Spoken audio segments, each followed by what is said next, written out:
بسم اللہ الرحمن الرحیم الحمد للہ رب العالمین والصلاة والسلام علی نبینا محمد وعلی آلہ واصحابہ اجمعین اما بعد ان کعب بن عجرۃ رضی اللہ عنہ ان النبی صلی اللہ علیہ وسلم فقد کعبا فسأل عنه فقالوا مریض فخرج يمشي حتى أتاه فلما دخل عليه قال أبشر يا كعب فقالت أمه هنيئا لك الجنة يا كعب فقال من هذه المتألية على الله قال هي أمي يا رسول الله فقال ما يدريك يا أم كعب لعل كعبا قال ما لا يعنيه أو منع ما لا يغنيه أخرجه الألباني۔ اللہ رب العالمین کی تعریف اور اس کے پیارے نبی جناب محمد الرسول اللہ صلی اللہ علیہ وسلم پر درود و سلام کے بعد ابھی جو حدیث میں نے پڑھی ہے اس کو ابن ابی دنیا نے اپنی کتاب الصمد کے اندر روایت کیا ہے، اور علامہ محمد ناصر الدین البانی رحمہ اللہ نے اس حدیث کو سلسلۃ الاحادیث الصحیحہ میں نقل کیا ہے۔ کعب بن عجرہ رضی اللہ تعالیٰ عنہ کہتے ہیں کہ نبی کریم صلی اللہ علیہ وسلم نے حضرت کعب کو گم پایا، یعنی کئی دن سے وہ غیر حاضر تھے، نظر نہ آئے۔ فسأل عنہ، تو آپ صلی اللہ علیہ وسلم نے صحابہ سے ان کے متعلق پوچھا، دریافت کیا۔ معلوم ہوا کہ نبی کریم صلی اللہ علیہ وسلم اپنے پیارے جانثار صحابہ کا کتنا خیال رکھتے تھے اور ان کی خبرگیری کرتے تھے کہ اگر کوئی صحابی نظر نہ آتا، غیر حاضر ہوتا، تو آپ صلی اللہ علیہ وسلم اس کے متعلق جو ہے سوال کیا کرتے تھے کہ ہمیں بھی چاہیے کہ ہم بھی اپنے مسلمان بھائی کی خبرگیری کرتے رہیں اور اس کے حالات سے آگاہی حاصل کرتے رہیں۔ اگر کوئی ہمارا دوست ہے، ساتھی ہے، جماعت کا آدمی ہے، کئی دنوں سے نظر نہیں آ رہا، غائب ہے، تو اس کے بارے میں ہمیں پوچھ تاچھ کرنی چاہیے۔ ہو سکتا ہے وہ کسی پریشانی میں مبتلا ہو سکتا ہے وہ بیمار ہو، اسے ہماری ضرورت ہو، تو ایک دوسرے کی خبرگیری ہمیں کرتے رہنا چاہیے۔ فقالوا مریض، تو صحابہ نے کہا کہ کعب رضی اللہ تعالیٰ عنہ وہ بیمار ہیں، مریض ہیں۔ فخرج یمشی حتی اتاہ، اللہ کے نبی صلی اللہ علیہ وسلم پیدل چلے یہاں تک کہ ان کے پاس پہنچ گئے۔ تو معلوم کہ اگر کوئی بیمار ہو، مریض ہو، تو اس کی عیادت کرنا چاہیے۔ بیمار کی عیادت کرنا یہ سنت ہے، اور اللہ کے نبی صلی اللہ علیہ وسلم نے فرمایا کہ ایک مسلمان کی دوسرے مسلمان پر 5 یا جو 6 حقوق ہیں اس میں سے ایک حق آپ صلی اللہ علیہ وسلم نے یہ بھی بیان فرمایا وَإِذَا مَرِضَ عُدْهُ، کہ جب وہ بیمار ہو جائے، تمہارا مسلمان بھائی بیمار ہو جائے، اس کی طبیعت خراب ہو جائے، تو اس کی عیادت کرنا چاہیے۔ اس کی عیادت کرنے کے لیے اس کے گھر جانا چاہیے، یا ہسپتال میں ایڈمٹ ہے، وہاں پر اس کا جو ہے ہسپتال کے اندر وہ ایڈمٹ ہے، تو وہاں پر جا کر کے اس کی عیادت کرنی چاہیے اور اس کو دلاسا دینا چاہیے۔ ایک حدیث کے اندر آپ صلی اللہ علیہ وسلم نے فرمایا، صحیح بخاری کی روایت ہے، عود المریض واتم الجائع، یعنی مریض کی عیادت کرو اور بھوکوں کو کھانا کھلاؤ۔ یہ آپ صلی اللہ علیہ وسلم نے صحابہ کو تعلیم دی۔ اور صحیح مسلم کی روایت ہے، آپ صلی اللہ علیہ وسلم نے فرمایا کہ جب کوئی مسلمان کسی مریض کی عیادت کرنے کے لیے اس کے گھر جاتا ہے، تو آپ صلی اللہ علیہ وسلم نے فرمایا لم یزل فی خرفۃ الجنہ حتی یرجع، وہ جنت کے تازہ پھلوں کو چننے میں لگا رہتا ہے یہاں تک کہ وہ اپنے گھر، اپنے مکان پر واپس آ جائے۔ اس وقت تک وہ جنت کے تازہ پھلوں کو چننے میں لگا رہتا ہے۔ اور ایک روایت کے اندر آپ صلی اللہ علیہ وسلم نے فرمایا کہ جب کوئی مسلمان صبح کے وقت کسی مریض کی عیادت کرنے کے لیے اس کے گھر جاتا ہے، تو شام تک 70,000 فرشتے اس کی مغفرت کے لیے دعا کرتے ہیں، اور اگر شام کے وقت جاتا ہے تو صبح تک 70,000 فرشتے اس کی مغفرت کے لیے دعا کرتے ہیں۔ اور اگر کسی مریض کی عیادت نہ کیا جائے، کوئی مسلمان بھائی بیمار ہے، اگر ہم اس کی عیادت نہیں کریں گے تو قیامت کے دن اللہ تبارک و تعالی ہم سے پوچھ تاچھ کرے گا۔ سخت وعید ہے، حدیث قدسی ہے، اللہ رب العالمین فرماتا ہے یا ابن آدم، قیامت کے دن اللہ بندے سے کہے گا یا ابن آدم مرضت فلم تعدنی، یعنی اے ابن آدم میں بیمار تھا لیکن تو نے میری عیادت نہیں کی. تو بندہ کہے گا یا ربی کیفا اتک وانت رب العالمین، میں کیسے تیری عیادت کر سکتا ہوں، تو تو رب العالمین ہے، تمام جہانوں کا رب ہے. اللہ رب العالمین فرمائے گا ان عبدی فلانا مرضا فلم تعودہ، میرا فلاں بندہ بیمار تھا لیکن تو نے اس کی عیادت نہیں کی. اگر تو اس کی عیادت کرتا، اس کی عیادت کرنے کے لیے اس کے گھر جاتا تو فرمایا لو انک عدتہ لوجدتنی عندہ، تو مجھے اس کے پاس پاتا. مطلب یہ ہے کہ میری رضا، میری خوشنودی اور اجر و ثواب میں تجھ کو عطا کرتا. تو مسلمان جب بیمار ہو جائے تو اس کی عیادت کرنا چاہیے، ایک مسلمان کا یہ حق ہے. اور آگے فرمایا فخرج یمشی، اللہ کے نبی صلی اللہ علیہ وسلم پیدل چلے یہاں تک کہ ان کے پاس آ گئے. دیکھیے جیسے ہی آپ صلی اللہ علیہ وسلم کو معلوم ہوا کہ کعب رضی اللہ تعالیٰ عنہ بیمار ہیں تو فوراً اللہ کے نبی صلی اللہ علیہ وسلم ان کی عیادت کرنے کے لیے ان کے گھر پہنچ گئے. معلوم یہ ہوا کہ جب ہم کسی کے متعلق سنیں یا ہمیں خبر پہنچے کہ فلاں آدمی بیمار ہے، اس کی طبیعت خراب ہے، تو اس کی عیادت کرنے میں جلدی کرنا چاہیے، تاخیر اور لیٹ نہیں کرنا چاہیے. کیونکہ آپ صلی اللہ علیہ وسلم دیکھیے فوراً اسی وقت آپ صلی اللہ علیہ وسلم صحابہ کے ساتھ چلے اور ان کے گھر پہنچ گئے. اسی طرح یہ بھی معلوم ہوا کہ مریض کی عیادت کرنے کے لیے پیدل چلنا چاہیے، کیونکہ یہاں یمشی کا لفظ ہے، آپ پیدل چلے، پیدل جانا چاہیے، یہ سنت ہے.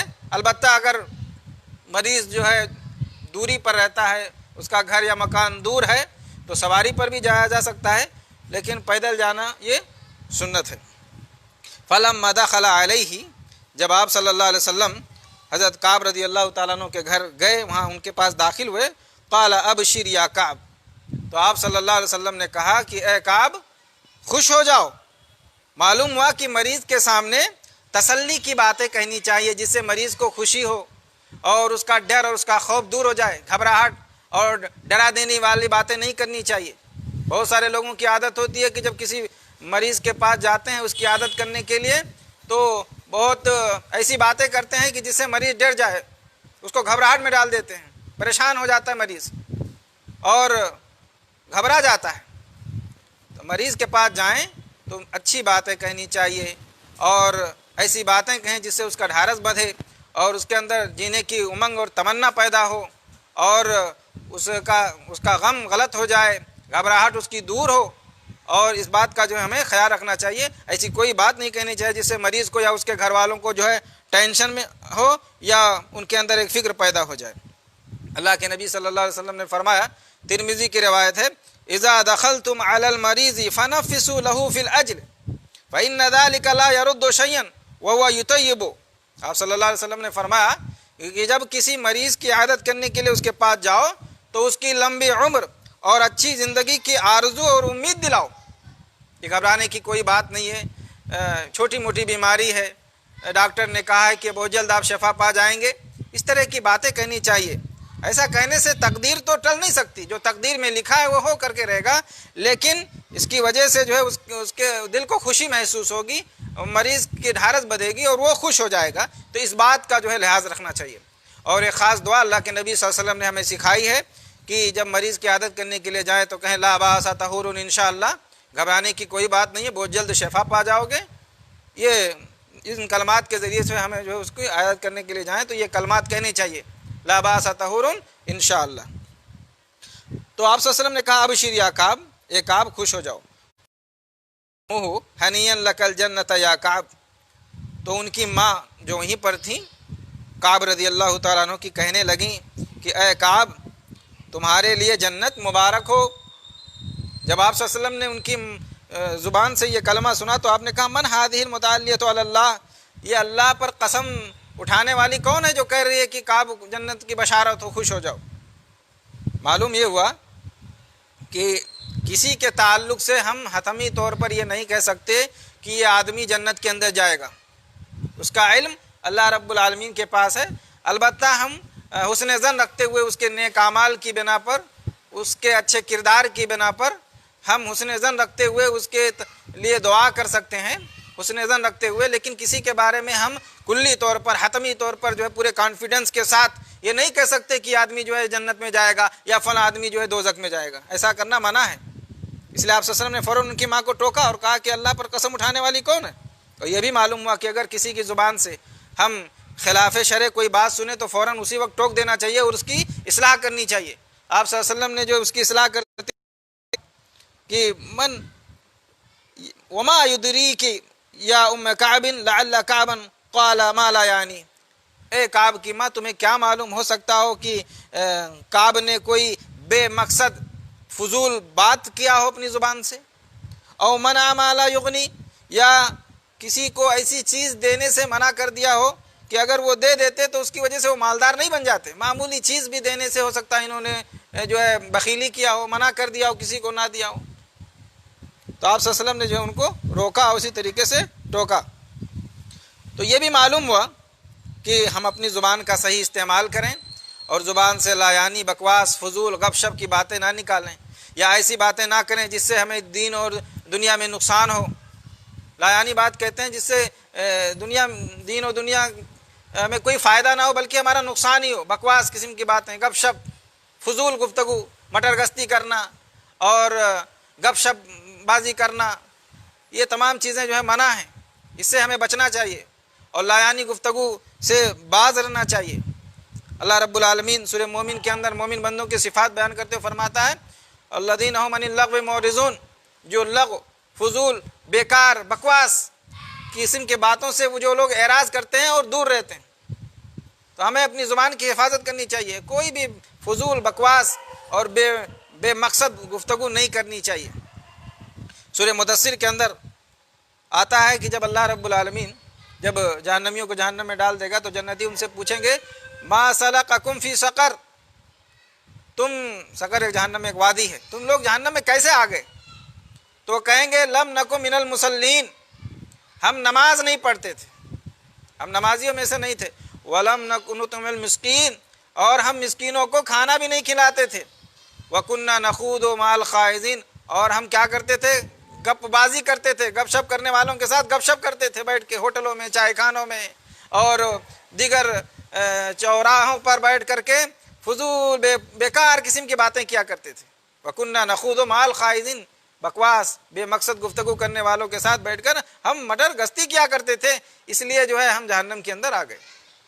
تو اپنی زبان کا صحیح استعمال کرنا چاہیے۔ اسی لیے اللہ کے نبی صلی اللہ علیہ وسلم نے فرمایا کہ جو اللہ اور آخرت کے دن پر ایمان رکھتا ہو فَلْيَقُلْ خَيْرًا أَوْ لِيَصْمُتْ، تو چاہیے کہ وہ بھلی بات کہے یا خاموش رہے، خاموش رہے۔ من سکت نجا، کہا جاتا ہے کہ جو خاموش رہا وہ نجات پا گیا۔ تو زبان کی حفاظت کرنی چاہیے۔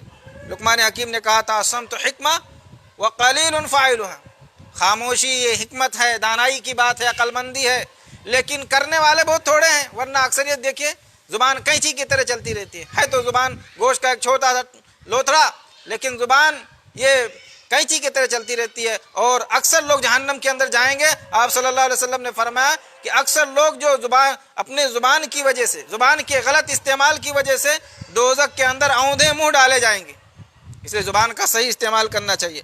فرمایا او منع ما لا یغنی، یا کوئی ایسی معمولی چیز دینے سے انہوں نے منع کر دیا ہو کہ اگر وہ جس کو دے دیتے تو بہت بڑے غنی اور مالدار نہیں ہو جاتے۔